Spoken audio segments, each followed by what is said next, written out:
Pending లో ఉన్న 4 నెలల జీతాలు, పెండింగ్ లో ఉన్న 4 నెలల జీతాలు. ఈరోజు రాష్ట్ర వ్యాప్తంగా AP medical contract workers union ఆధ్వర్యంలో ప్రతి జిల్లా జిల్లా కలెక్టర్ కార్యాలయాల ముందర ఏఐటీసీ ఆధ్వర్యంలో ధర్నా కార్యక్రమం జరుగుతూ ఉంది. రాష్ట్ర వ్యాప్తంగా ఉన్నటువంటి 26 జిల్లాల యందు ప్రభుత్వ ఆసుపత్రుల్లో పనిచేస్తున్నటువంటి శానిటేషన్ సిబ్బందికి, సెక్యూరిటీ సిబ్బందికి, పెస్ట్ కంట్రోల్ సిబ్బందికి జీవోల ప్రకారం జీతాలు ఇవ్వకుండా వాళ్ళ శ్రమ దోపిడీని దోచుకుంటున్నారు. గత ప్రభుత్వంలోనే జీవో నెంబర్ 549 ప్రకారం 16,000 ఇస్తామని చెప్పి 2019లోనే గత ప్రభుత్వం జీవో ఇచ్చింది.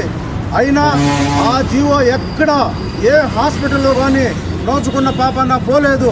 చాలని జీతాలతో కార్మికుల సిబ్బంది ఎలా పని చేయాలి, వాళ్ళు ఎలా బ్రతకాలనేసి కూడా ఏఐటీసీగా మేము డిమాండ్ చేస్తున్నాం.